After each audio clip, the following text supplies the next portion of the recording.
कांग्रेस नेता प्रियंका गांधी वाड्रा के पति और व्यवसायी रॉबर्ट वाड्रा की कानूनी परेशानी एक बार फिर से बढ़ गई है। ईडी ने हरियाणा के गुरुग्राम जिले के शिकोहपुर गांव में जमीन खरीद बिक्री से जुड़े एक पुराने मामले में वाड्रा के खिलाफ चार्जशीट दाखिल की है।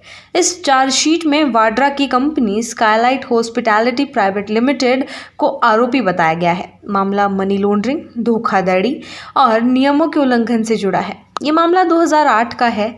ईडी के मुताबिक रॉबर्ट वाड्रा की कंपनी ने ओमकारेश्वर प्रॉपर्टीज से शिकोहपुर गांव में 3.53 एकड़ जमीन 7.5 करोड़ रुपए में खरीदी थी। कुछ ही समय बाद बिना कोई प्रोजेक्ट पूरा किए उसी जमीन को 58 करोड़ रुपए में डीएलएफ नाम की रियल एस्टेट कंपनी को बेच दिया गया। इस मामले में आरोप है कि वाड्रा की कंपनी को उस समय हरियाणा के पूर्व सीएम भूपेंद्र सिंह हुड्डा सरकार ने विशेष तरीके से कमर्शियल कॉलोनी का लाइसेंस दे दिया था, जिससे जमीन की कीमत अचानक कई गुना बढ़ गई थी। इसके बाद स्काईलाइट ने जमीन को डीएलएफ को बेचकर मोटा मुनाफा कमाया था। रुकावट के लिए खेद है। जियो के साथ करें 349 रुपये में धमाकेदार शुरुआत। 28 दिनों तक रोज मिलेगा 2 GB डाटा 50 दिनों के लिए। जियो एयर फाइबर का ट्रायल फ्री। 90 दिनों के लिए जियो हॉटस्टार का सब्सक्रिप्शन और 50 GB AI जियो क्लाउड स्टोरेज भी फ्री। जल्दी करें, डिस्क्रिप्शन में दिए गए लिंक पर क्लिक करें और पाएं ये धमाकेदार शुरुआत। ईडी की जांच के बाद दाखिल चार्जशीट में साफ कहा गया है कि जमीन सौदे में कई नियमों की अनदेखी की गई। चार्जशीट में क्या लिखा है? जमीन का म्यूटेशन मालिकाना हक ट्रांसफर यानी कि जल्द और असामान्य तरीके से हुआ। सरकार की मदद से निजी कंपनी को लाभ पहुंचाया गया।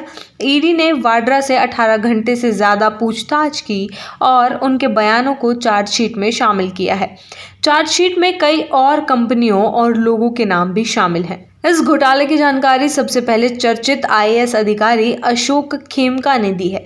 उन्होंने जमीन के म्यूटेशन को गलत बताते हुए उसे रद्द करने की सिफारिश की थी। इसके बाद ये मामला मीडिया में उछला और जांच एजेंसियां सक्रिय हुई। ईडी के मुताबिक ये एकमात्र विवादास्पद जमीन सौदा नहीं है जिसमें वाड्रा का नाम आया है। दिसंबर 2023 में ईडी ने यूएई के कारोबारी सीसी थम्पी और ब्रिटेन के हथियार कारोबारी संजय भंडारी के रिश्तेदार सुमित चड्ढा के खिलाफ चार्जशीट दाखिल की थी। इसमें वाड्रा के अन्य जमीन खरीद बिक्री का जिक्र था। ईडी ने बताया कि थम्पी ने 2005 से 2008 के बीच हरियाणा के फरीदाबाद जिले के अमीरपुर गांव में करीब 486 एकड़ जमीन खरीदी थी, जिसमें से करीब 40 एकड़ जमीन वाड्रा ने भी खरीदी और फिर बाद में वही जमीन वापस बेच दी। इस जांच में प्रियंका गांधी वाड्रा का नाम भी आया है, हालांकि उन्हें आरोपी नहीं बनाया गया है। ईडी के मुताबिक प्रियंका ने 2006 में 5 एकड़ कृषि भूमि अमीरपुर गांव में HL पाहवा नामक एजेंट से खरीदी थी और फिर 2010 में वही जमीन वापस बेच दी। ये ट्रांजैक्शन भी जांच के घेरे में है।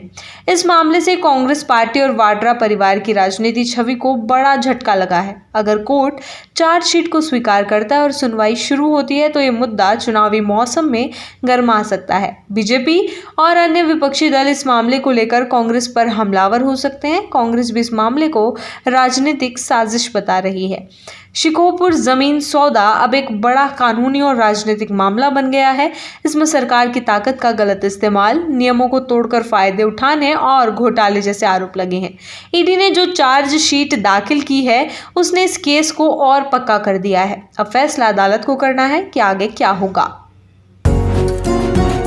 डॉक्टर ऑर्थो, अब दर्द भी घुटने टेकेगा।